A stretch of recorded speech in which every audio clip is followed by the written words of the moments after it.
repasar y analizar las noticias de Colombia y el mundo. La hora de la verdad en la red de Radio Red RCN con Fernando Londoño Hoyos.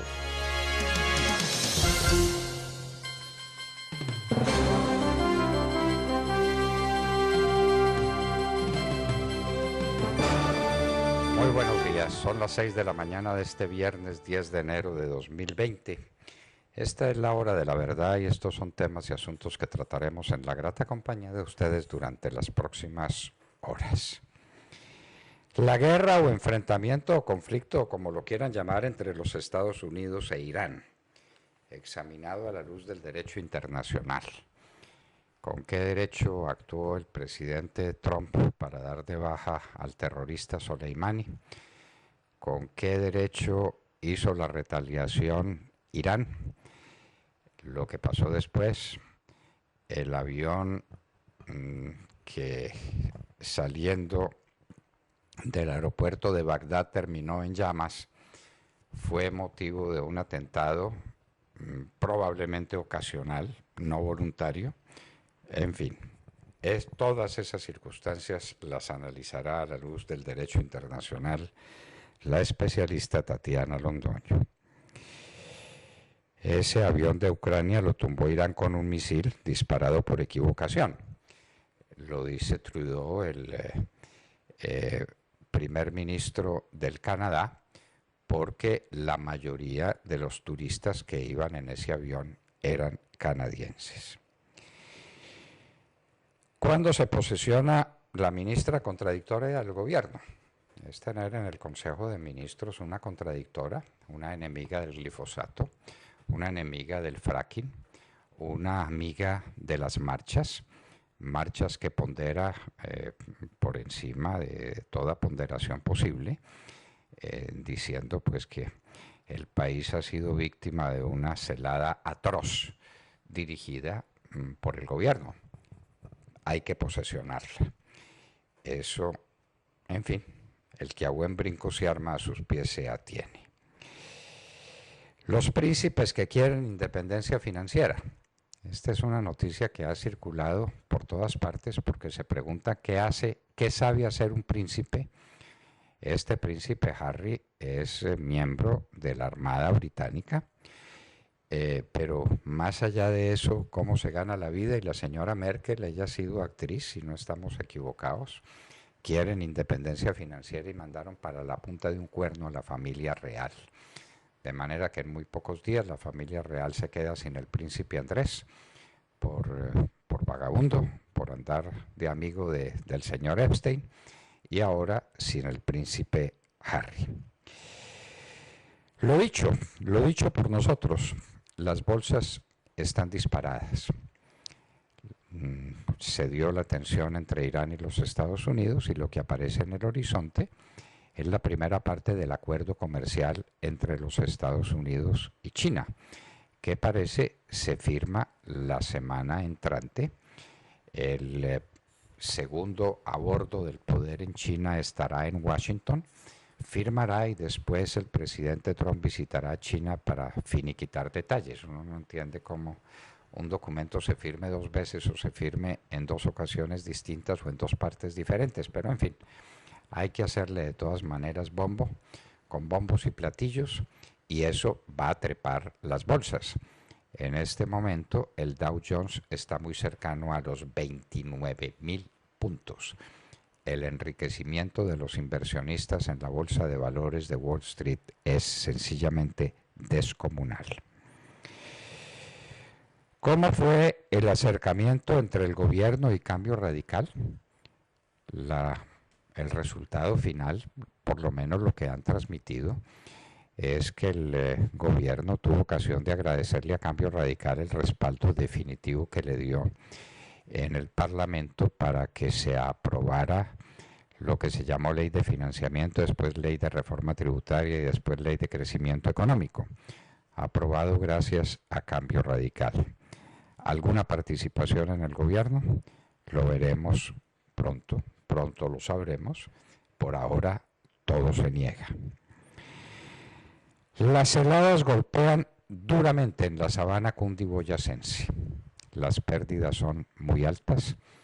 Ojalá en la madrugada de hoy no haya habido más heladas, pero se está perdiendo mucho dinero, se está perdiendo producción lechera, se están perdiendo cultivos.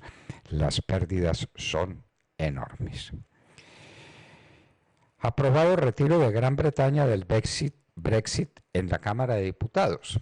Sería, digamos, la Cámara Baja, que siempre había habido muchos conflictos con el Brexit. Después del apabullante triunfo conservador en las elecciones, quedó una mayoría suficiente para hacer la aprobación y la aprobaron. Y ahora pasa a la Cámara Alta y el resultado final es que antes del 31 de enero la Gran Bretaña estará por fuera del Brexit. La Gran Bretaña, hay que decirlo con todas las letras y con todas las palabras, nunca fue muy entusiasta con la Unión Europea en el terreno político. Desde la señora Thatcher viene diciendo: estamos de acuerdo con un mercado común, estamos de acuerdo en hacer negocios, no estamos de acuerdo y no transamos respecto a colocar facultades que corresponden al establecimiento político de la Gran Bretaña, trasladarlo a Bruselas. Eso no lo aceptamos. La unión política de Gran Bretaña con Europa nunca fue entusiasta, nunca fue clara. Ahora se retiran por el camino electoral que ya está resuelto. Bueno, hay noticias para todo. Barcelona fue eliminada por el Atlético de Madrid en el gran campeonato español que se juega, hágame el favor, se juega en Arabia Saudita. Bueno, poderoso caballero es don dinero. En todo caso, el Cholo Simeone se salió con la suya y le ganó nada menos que al Barcelona. Y ahora tenemos que hablar del ICETEX, porque las noticias del día es que el ICETEX va a regalar el dinero que entregue. Ya no habrá cobros, no habrá tasas de interés de ningún tipo.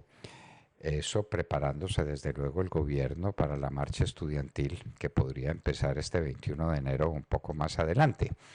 De manera que el ICETEX regala cosas. La pregunta es ¿con qué criterio y con qué dinero? ¿Y con qué criterio? Es decir, nos preguntamos a quién se le regala y a quién no.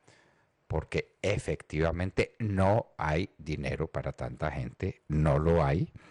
El ICETEX regalará las cosas.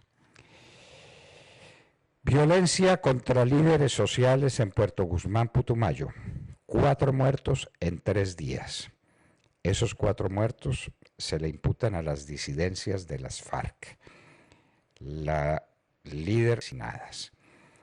Hostigada estación de policía en el Tambo por el ELN, con tiros de fusil y con granadas que por fortuna no causaron desastres personales. En Cauca asesinaron a un líder y asesinaron a una médica tradicional. El ELN atacó en el sur de Bolívar. Bojayá está confinado por minas antipersonas sembradas por los grupos narcotraficantes que se disputan el terreno, no porque allá se siembre coca ni se produzca cocaína, sino porque es lugar estratégico para el tránsito de la cocaína hacia la costa pacífica colombiana. El asesinato del fiscal Libreros fue por robarle una cadena. Es lo que parece, la familia dice que no, que lo asesinaron por estar en el cumplimiento de sus funciones. De todas maneras, es parte de la gran inseguridad que hay en el país. A propósito, el presidente de la República dio el anuncio de la erradicación de 100.000 hectáreas de coca el año pasado.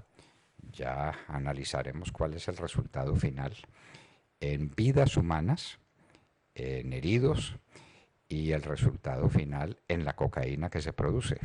Es que esto no se mide, la coca no se mide en hectáreas, se mide en kilos y en gramos. cuánto fue lo que recuperaron los bandidos, cuál es la producción final de cocaína y cuándo se va a fumigar con glifosato. Me parece que el acuerdo es pacífico y universal.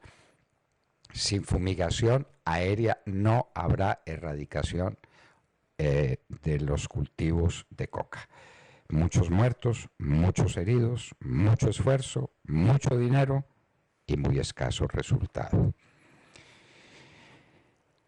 La Argentina expulsó a la representante diplomática de Guaidó. Le mandó una cartica con 2 oraciones distintas diciéndole su función ha terminado, en Argentina se puede ir. Ese es el gobierno del señor Fernández, el gobierno peronista, que está rompiendo con Juan Guaidó y con lo que Juan Guaidó representa como legitimidad del poder en Venezuela. El Consejo de Seguridad de la ONU se reunió en Nueva York, ratificó los principios del derecho internacional vigentes, la Carta de la ONU. El canciller iraní no pudo asistir a la reunión porque, recuerden ustedes, no tenía visa para entrar a los Estados Unidos y los Estados Unidos dicen que no se la pidieron con la debida anticipación. Tenemos noticia de que ayer llovió en Australia.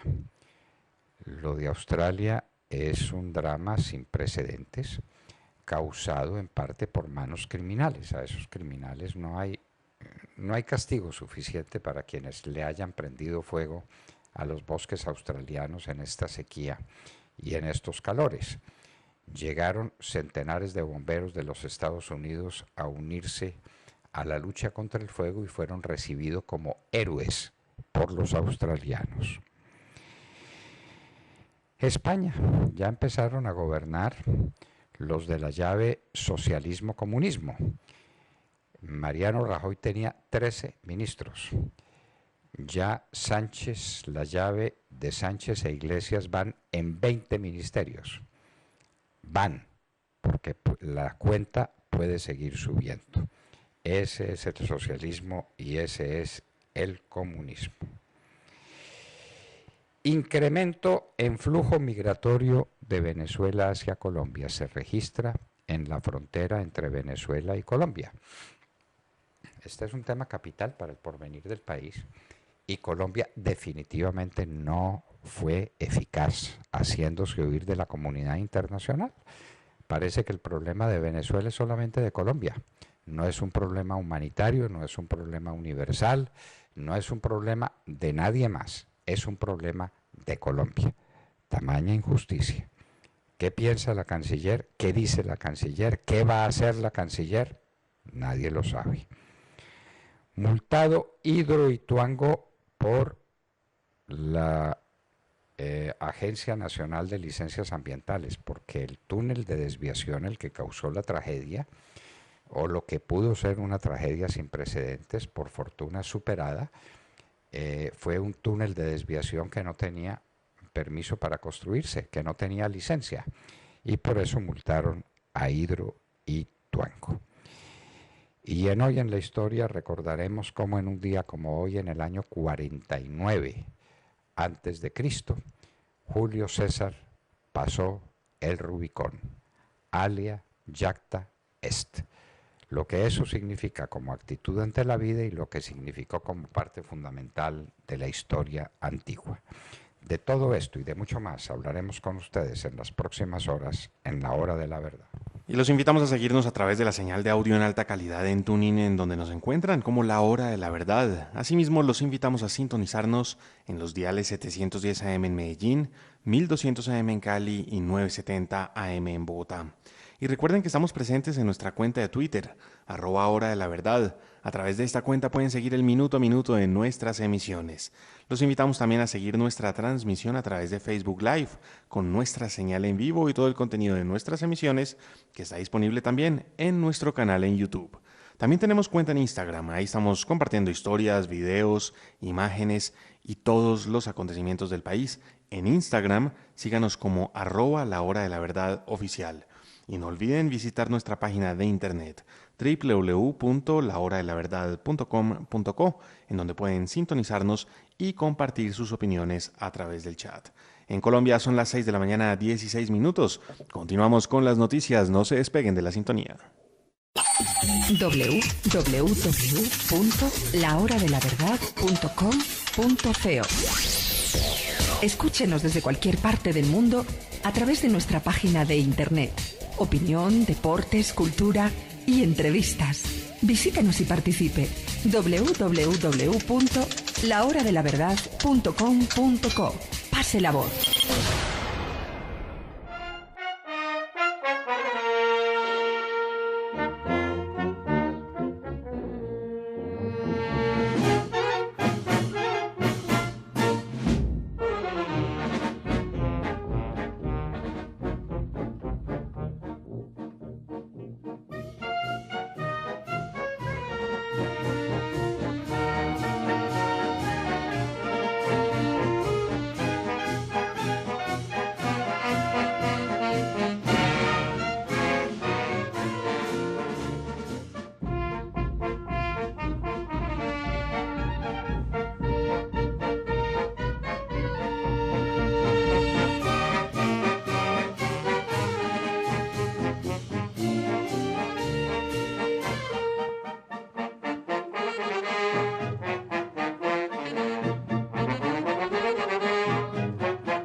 Señores, la Feria de Manizales entra en su etapa final y hay que recordar uno de los pasodobles más notables que se compusieron nunca en el mundo por el director de una banda musical que llegaba mucho a Manizales, la banda del Empastre.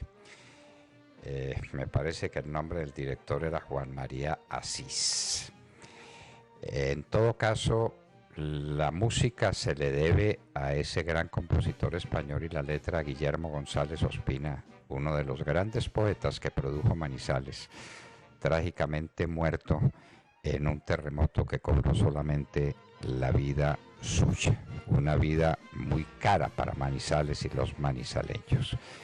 El pasodoble Feria de Manizales es el que estamos escuchando. La feria entra en la parte grande, el festival taurino más importante de Colombia, la Feria de Manizales. Con esa música maravillosa que prende el corazón, saludemos la mañana a Sergio Gel. Doctor Londoño, muy buenos días para usted, para todos nuestros oyentes. La Unidad de Planeación Mineroenergética, la UPME, presentó ayer el Plan Estratégico Nacional 2050 que traza la hoja de ruta para el avance de la transformación energética de nuestro país. Sin embargo, esta presentación y este plan obligó de nuevo a la ministra de Minas y Energía, María Fernanda Suárez, a prender las alarmas y advertirle al país que en 2024, a 4 años de hoy, se comenzaría a presentar un déficit de gas natural en Colombia, lo cual exige esfuerzos adicionales, lo advirtió ella, como la ejecución de nuevas obras de infraestructura para importación y para consolidar la red nacional de transporte. El gas natural que utilizamos para cocinar los alimentos o que ya se usa en sistemas de transporte masivo es un combustible fundamental como parte de esa transición hacia energías cada vez más limpias. Eso es lo que dijo la ministra, pero agregó que se hacen necesarias inmensas obras de infraestructura, como por ejemplo la planta de regasificación del Pacífico en Buenaventura, así como también un sistema nacional de transporte que permita la interconexión de los sistemas y el flujo bidireccional del gas sin restricciones entre la costa atlántica y el interior del país. Y todo esto, ¿qué quiere decir?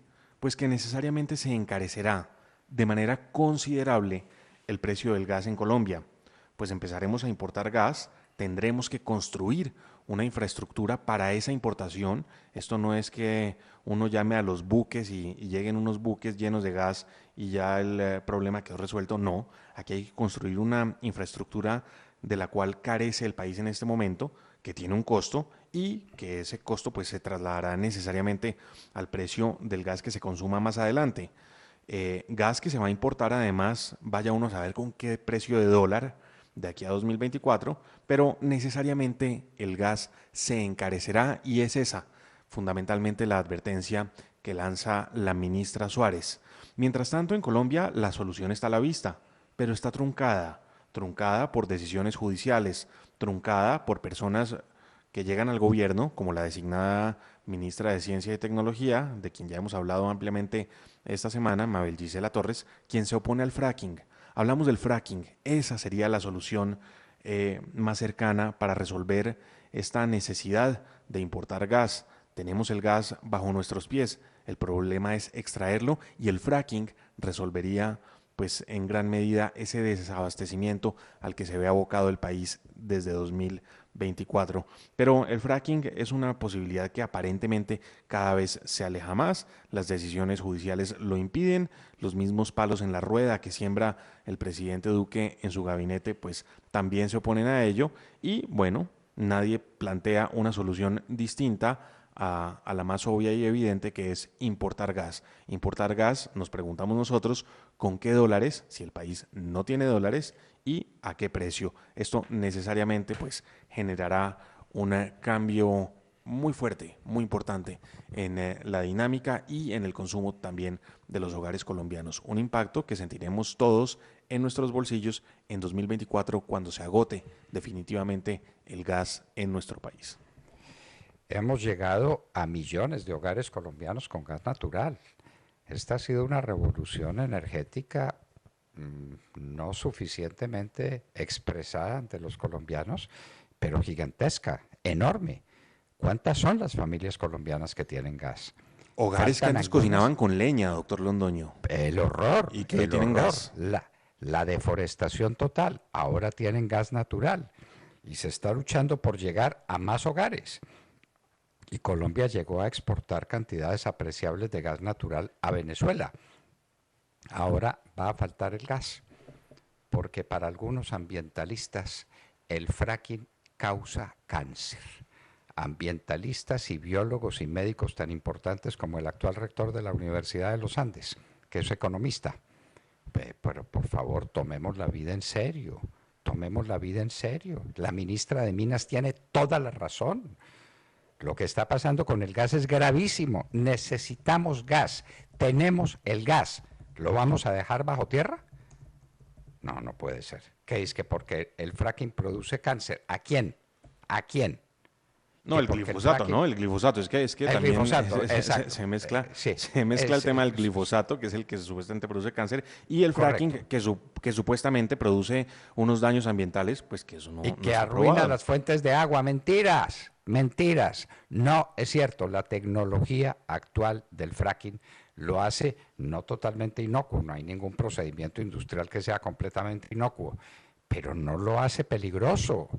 De ninguna manera. No se arruinan las fuentes de agua, no se arruinan los bosques y el país puede sobrevivir. ¿Qué tal? Hay que ver cómo funciona Dakota del Norte, en donde pues se produce la mayor cantidad de fracking en este momento en los Estados Unidos. No se ven las afectaciones que ¿En cuántos países del aquí mundo los ambientalistas ahora? Hasta en Canadá, Canadá que es campeón de los ambientalistas. Europa todo está estudiando cómo hace fracking para liberarse de una dependencia energética tan dura como la que tienen de Rusia. Pero por favor, el fracking es una tecnología nueva, moderna, disponible, clara. Hay que hacer fracking. La señora ministra de Minas y Energía tiene toda la razón. Ya convenció al presidente Duque que en campaña no creía en el fracking, ahora cree en el fracking y no hay más remedio que hacerlo. Y hacerlo cuanto antes, Sergio. Pero ahora el presidente Duque trae a una nueva ministra, me refiero a la cartera de Ciencia y Tecnología, ministra que designada, pues ya lo ha dicho abiertamente, se opone al fracking. Eso no lo entiende nadie. Eso no lo entiende nadie, pero bueno. El presidente Duque no es fácil de interpretar. En todo caso, necesitamos fracking con la desesperación del sediento que necesita agua en el desierto. Y el agua existe, el oasis está a la vista, pero no queremos ir al oasis.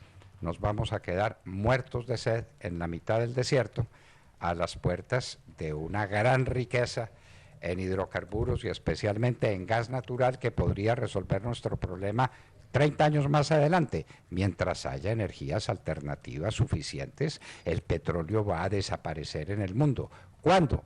Faltan todavía unas décadas para que eso ocurra. Bueno, en fin, así es Colombia, Sergio. Esto es Colombia, Pablo, decía el poeta, ¿no? Tatiana Guerrero. Buenos días, doctor Fernando, compañeros y a toda nuestra querida audiencia. El primer ministro británico, Boris Johnson, puede sumar un nuevo triunfo, pues su lucha por sacar al Reino Unido de la Unión Europea da frutos. La Cámara de los Comunes, recordemos, ampliamente dominada por los conservadores del primer ministro Johnson, tras las legislativas anticipadas que se realizaron en diciembre de 2019, aprobó con 330 votos a favor contra 231 la aprobación definitiva al proyecto de ley del Brexit.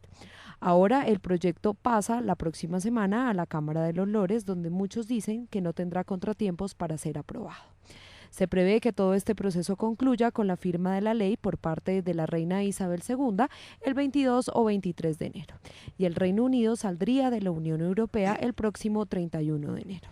Recordemos que el texto negociado por la ex primer ministra Theresa May no fue aprobado y que el texto modificado por Johnson tras su llegada fue varias veces rechazado por el Parlamento.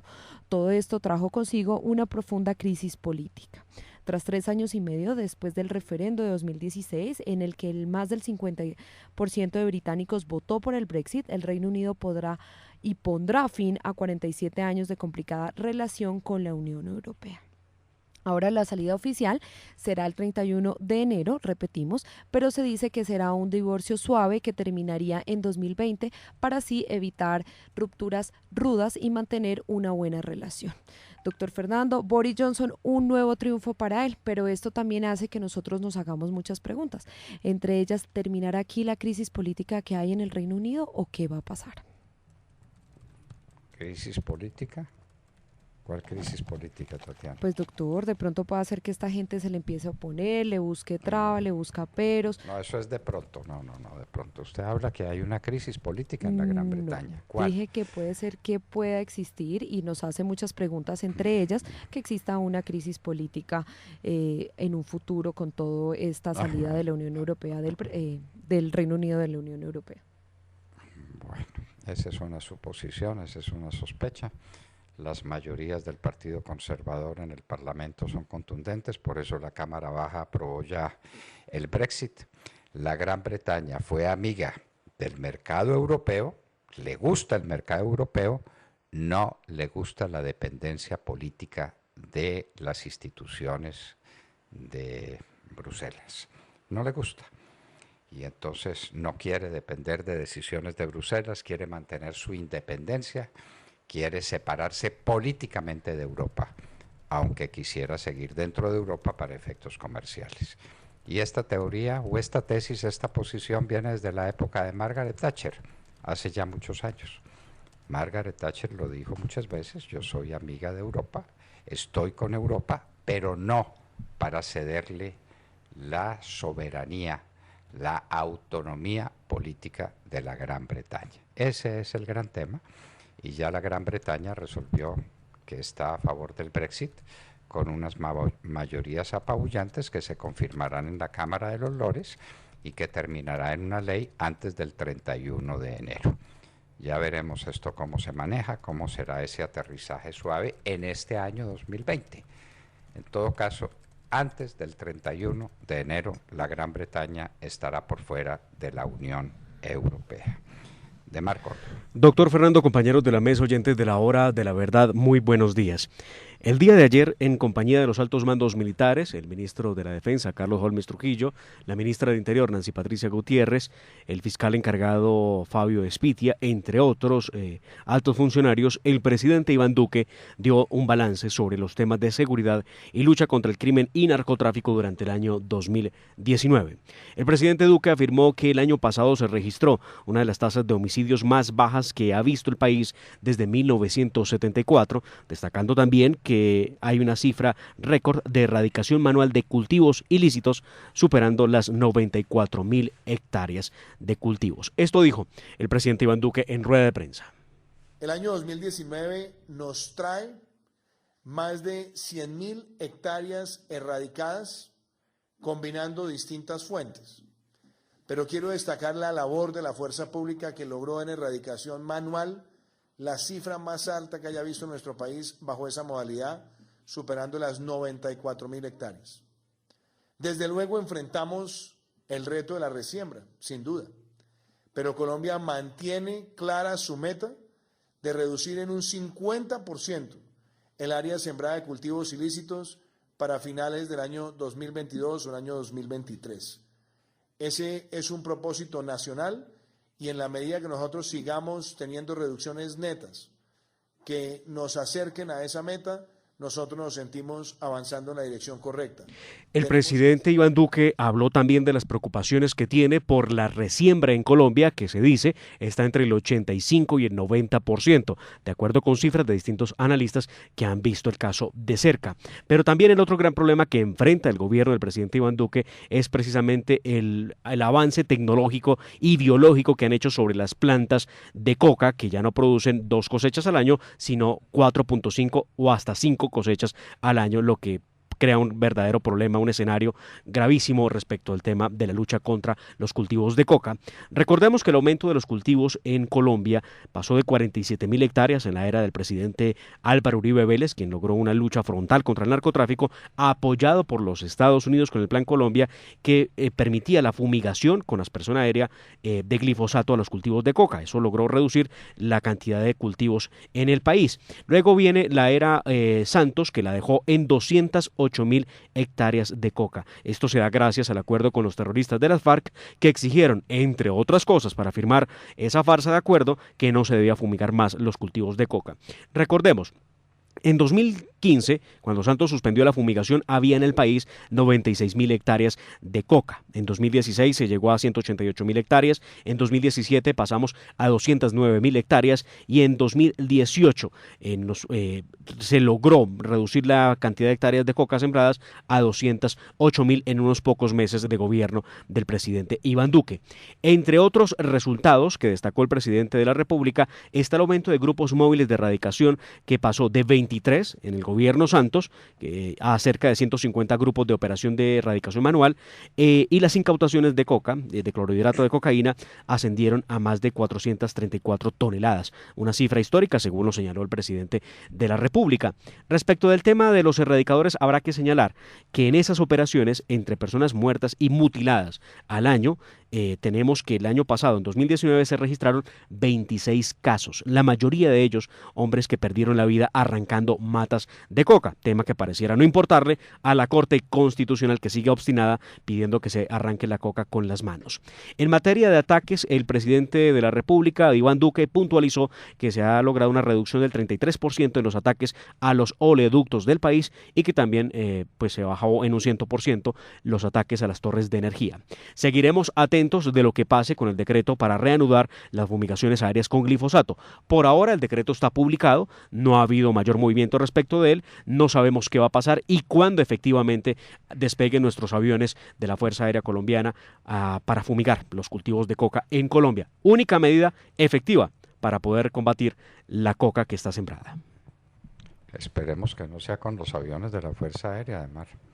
Para eso hay aviones especializados que se contratan y que se pagan y que tienen una eficacia enorme, porque mientras los que resiembran van a pie, los que atacan los cultivos van en avión. La lucha no es simétrica, como se dice, sino que se inclina en favor de la erradicación de unos cultivos que son la tragedia de Colombia, la tragedia del país. Bueno, y sobre la cuenta de los oleoductos volados, hay que recordar que no hay más voladuras de los oleoductos porque los oleoductos no están funcionando. Entonces, ¿para qué los vuelan? No está la cifra de las perforaciones que se le hacen a los oleoductos para extraer gasolina u otros productos del petróleo, puede ser también petróleo crudo, para ser utilizados en la fabricación del clorhidrato de cocaína, lo que causa emergencias como la de el Cesar, el departamento del Cesar en estos días, en esta misma semana. Verdaderas emergencias por cuenta mitad de las perforaciones de los oleoductos. Que de esas no hay cifras, como sí las tenemos, de los atentados terroristas donde logran volar el oleoducto. En 2019 se presentó el hecho cerca de 23 veces, donde los terroristas lograron volar el oleoducto, que no es lo mismo que pinchar el oleoducto, ¿no? No es lo mismo. No es lo mismo. No sí. es lo mismo. Son cosas completamente distintas, pero pinchando el oleoducto también se causan daños desastres ecológicos enormes, claro. Pero enormes, claro. enormes. Empieza. Eso lo pinchan y sacan el petróleo, sacan la gasolina que necesitan. Y entonces después eso sigue saliendo y sigue llegando a las quebradas y a los ríos y sigue matando la fauna y sigue matando la flora y sigue acabando con el país. Definitivamente el narcotráfico es nuestra tragedia. Lo dijo así el propio presidente de la República, no sé si en este discurso del que usted hace mérito o en otro discurso, dijo expresamente que la gran tragedia en el orden público en Colombia es el narcotráfico. Lo dijo en la entrevista al diario El Tiempo esta semana, el día martes. Que tiene una manifestación dramática en las ollas del microtráfico que están en todas las ciudades y pueblos de Colombia, en todas. Y eso es inseguridad y eso es destrucción de los valores morales de la sociedad y especialmente destrucción de la juventud, que es lo más doloroso y lo más triste. Las cosas no pintan bien, pero mientras no le ganemos la guerra al narcotráfico, en Colombia no vamos a tener paz ni seguridad. Tata Castro. Muy buenos días a todos. Sin participación en los Olímpicos de Tokio se quedó la selección Colombia femenina de voleibol. Ayer en el partido que definía quién se quedaba con el cupo para estas justas olímpicas, Colombia cayó ante Argentina en un encuentro reñido y muy emocionante. Las colombianas comenzaron jugando con un nivel superior y ganaron el primer set 25-16. En el segundo, Argentina mejoró y venció 25-21. En el tercero, Colombia continuó cometiendo los mismos errores en bloqueo y ataque y también fueron derrotadas, esta vez 25-16. Y para el cuarto y último, nuestra selección mostró una cara diferente.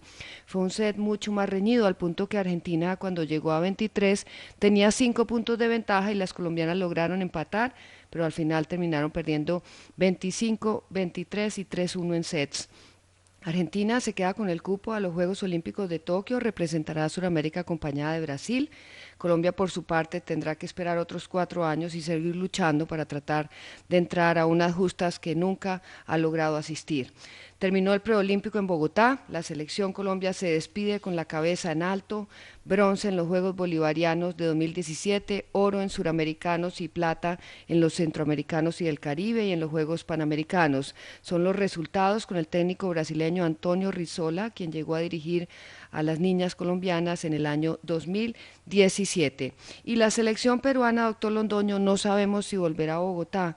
Además del robo, mientras practicaban esta semana, ese mismo día, mientras cenaban en el restaurante del hotel donde se hospedaban, parte de la decoración de las paredes cayó sobre 2 de las jugadoras y tuvieron que ser asistidas y llevadas a un hospital. Es increíble lo que le sucedió de verdad a esta selección peruana, que esperamos estas niñas no estuvieron presentes en el partido ayer de Perú con Venezuela y bueno, tal como les dije, fueron robadas y después le pasa esto. El objeto que cayó 20 kilos pesaba, doctor Londoño. Es increíble. No. Eso, bueno, ese es un accidente, pero lo del robo en el Coliseo sí no tiene perdón.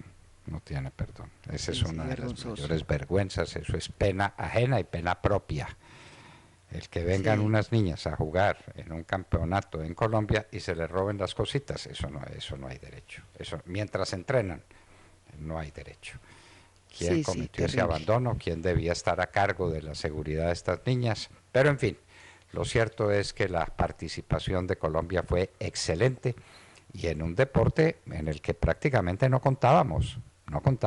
Sí, no. Y mucho menos contra equipos de tradición tan fuerte como el Perú. El Perú ha tenido una tradición de voleibol femenino enorme, y Colombia le ganó 3-0. Bueno. No, y oyó usted, por ejemplo, medalla en los Juegos Panamericanos, es que la llegada de este técnico brasileño, sabemos que la potencia de voleibol femenino y masculino también en Sudamérica es Brasil, y ha servido mucho la llegada de este entrenador. Los entrenadores son la clave. Tenga buenos entrenadores y va a tener buenos jugadores y buenos atletas. De eso no cabe duda ninguna y en eso hemos mejorado inmensamente. Y lo que está haciendo ahora el Ministerio de Deportes es maravilloso en ese sentido. Felicitaciones a nuestras niñas, hay que levantar la cabeza, hay que levantar el ánimo. No vamos a los Olímpicos, pero definitivamente somos un gran equipo de voleibol. Las niñas de Colombia nos llenaron de alegría y de orgullo. Entonces, en un minuto estaremos con Tatiana Londoño Camargo, abogada, magíster en Derecho Internacional, Defensa y Seguridad Nacional, Derecho Administrativo, quien nos hablará a la luz del derecho internacional del enfrentamiento entre los Estados Unidos e Irán. En un minuto.